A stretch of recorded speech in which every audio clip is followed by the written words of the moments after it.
Selamat pagi untuk adik-adik perawatan. Kembali kita berjumpa di mata kuliah KDK 1 untuk ini dengan materi isu etik dalam praktek keperawatan. Saya harap semua dalam keadaan sehat sehingga bisa mengikuti perkuliahan ini dengan baik. Kita lanjut untuk materi isu etik dalam praktek keperawatan. Yang pertama ada eutanasia. Istilah eutanasia berasal dari bahasa Yunani, euthanatos. Eu artinya baik tanpa penderitaan, sedangkan thanatos artinya mati atau kematian. Dengan demikian, secara etimologis, eutanasia dapat diartikan kematian yang baik atau mati dengan baik tanpa penderitaan. Ada pula yang menerjemahkan bahwa eutanasia secara etimologis adalah mati cepat tanpa penderitaan. Hippocrates pertama kali menggunakan istilah eutanasia ini pada Sumpah Hippocrates yang ditulis pada masa 400 sampai 300 sebelum Masehi. Sumpah tersebut berbunyi, "Saya tidak akan menyarankan dan atau memberikan obat yang mematikan kepada siapapun meskipun telah dimintakan untuk itu." Banyak ragam pengertian eutanasia yang sudah muncul saat ini. Ada yang menyebutkan bahwa eutanasia merupakan praktek pencabutan kehidupan manusia atau hewan melalui cara yang dianggap tidak menimbulkan rasa sakit atau menimbulkan rasa sakit yang minimal. Biasanya dilakukan dengan cara memberikan suntikan yang mematikan. Saat ini yang dimaksud dengan eutanasia adalah bahwa seorang dokter mengakhiri kehidupan pasien terminal dengan memberikan suntikan yang mematikan atas permintaan pasien itu sendiri. Atau dengan kata lain, eutanasia merupakan pembunuhan yang legal. Belanda, salah satu negara di Eropa yang maju dalam pengetahuan hukum kesehatan, mendefinisikan eutanasia sesuai dengan rumusan yang dibuat oleh Euthanasia Study Group dari KNMG, Ikatan Dokter Belanda, yaitu eutanasia adalah dengan sengaja tidak melakukan sesuatu untuk memperpanjang hidup seseorang pasien atau sengaja melakukan sesuatu untuk memperpendek hidup atau mengakhiri hidup seorang pasien, dan ini dilakukan untuk kepentingan pasien itu sendiri. Jenis-jenis eutanasia dapat digolongkan beberapa jenis sesuai dengan dari mana sudut pandangnya atau cara melihatnya. Yang pertama ini ada dilihat dari cara pelaksanaannya, dapat dibedakan atas eutanasia pasif adalah perbuatan menghentikan atau mencabut segala tindakan atau pengobatan yang sedang berlangsung untuk mempertahankan hidup pasien. Dengan kata lain, eutanasia pasif merupakan tindakan tidak memberikan pengobatan lagi kepada pasien terminal untuk mengakhiri hidupnya. Tindakan pada eutanasia pasif ini dilakukan secara sengaja dengan tidak lagi memberikan bantuan medis yang dapat memperpanjang hidup pasien, seperti tidak memberikan alat-alat bantu hidup atau obat-obatan penahan rasa sakit dan yang lain. Penyalahgunaan eutanasia pasif biasa dilakukan oleh tenaga medis maupun keluarga pasien sendiri.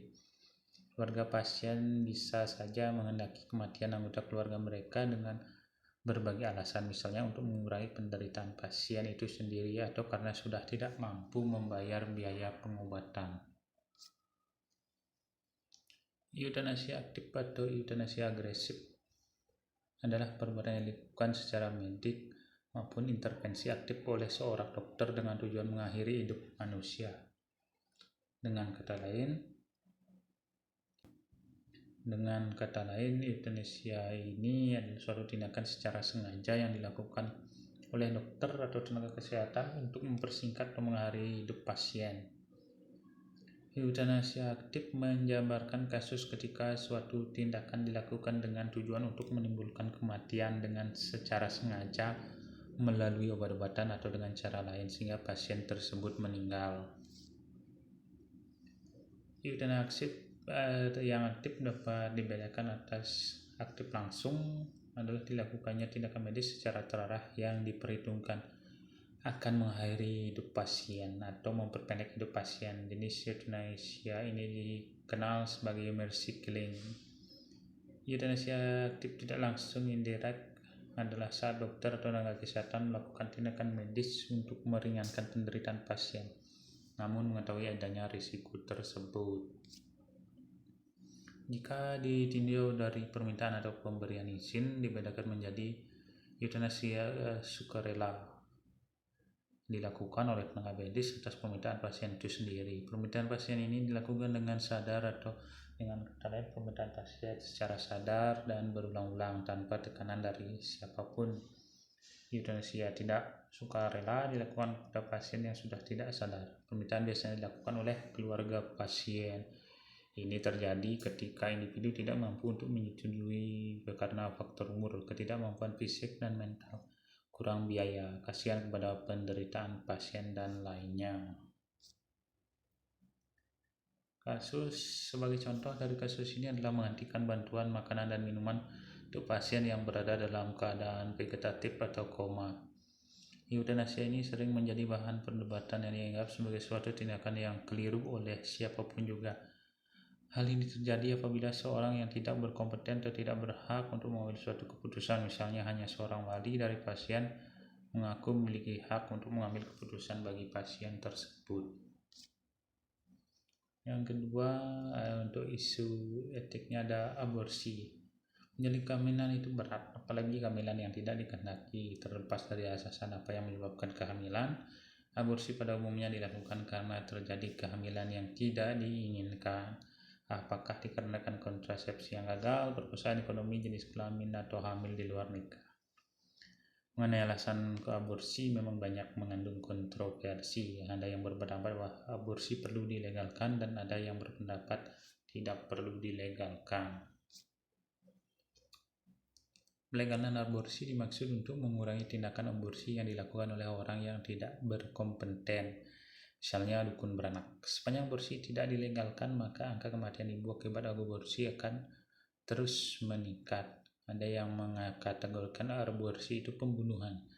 Ada yang melarang atas nama agama, ada yang menyatakan bahwa cabang bayi juga punya hak hidup sehingga harus dipertahankan. Jika aborsi untuk alasan medis, aborsi adalah legal. Untuk korban perkosaan misalnya di gray area, aborsi masih diperbolehkan walaupun tidak semua dokter mau melakukannya.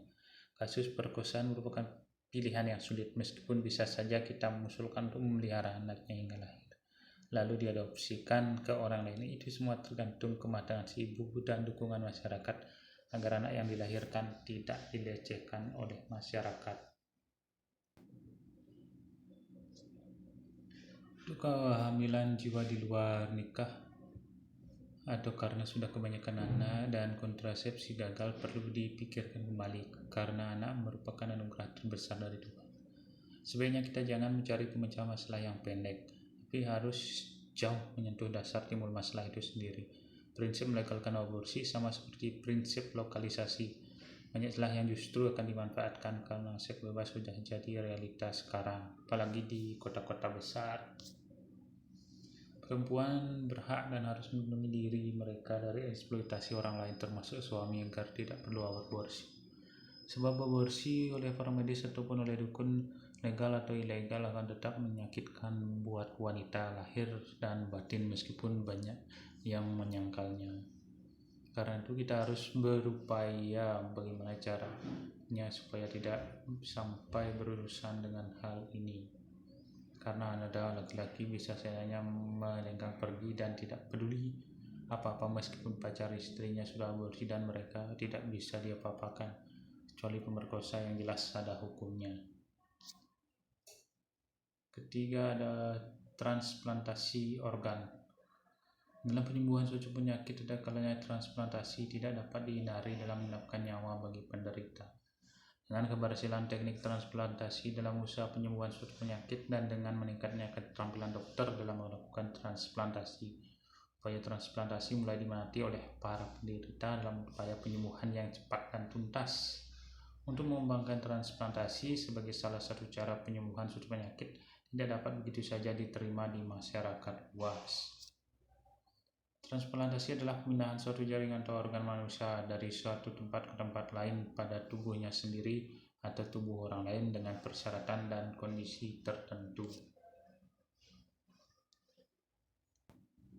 Transplantasi organ merupakan dinamadik yang sangat bermanfaat bagi pasien dengan gangguan fungsi organ tubuh yang berat. Ini adalah terapi pengganti yang merupakan upaya terbaik untuk menolong penderita dengan kegagalan organnya, karena hasilnya lebih memuaskan dibandingkan dengan pengobatan biasa atau dengan cara terapi. Hingga dewasa ini, transplantasi terus berkembang dalam dunia kedokteran.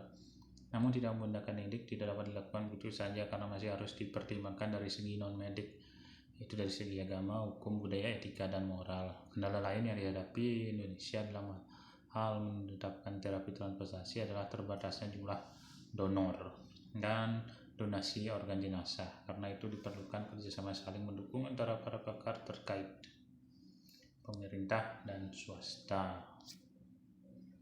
Sejarah perkembangan transplantasi dari tahun 6009 Masehi di India, seorang ahli bedah dari Italia bernama juga telah melakukan hal yang sama.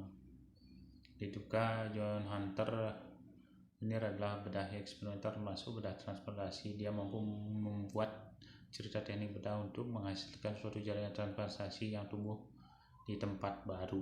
Pada abad ke-20 mendukung kembangan transplantasi dengan menemukan golongan darah sistem ABO dan sistem rhesus. Saat ini perkembangan kekebalan tubuh makin berperan dalam keberhasilan tindakan transplantasi. Ilmu transplantasi modern makin berkembang dengan ditemukannya metode pencangkokan seperti pencangkokan arteri memaria interna di dalam operasi lintas koroner, pencangkokan jantung dari jantung kera kepada manusia, walaupun pasien meninggal kemudian dalam 18 hari, pencangkokan sel-sel substansi nigra dari bayi yang meninggal ke penderita Parkinson. Terima kasih, mungkin itu materi untuk hari ini. Nanti silakan disimak kembali. Tetap jaga kesehatan dan terima kasih banyak.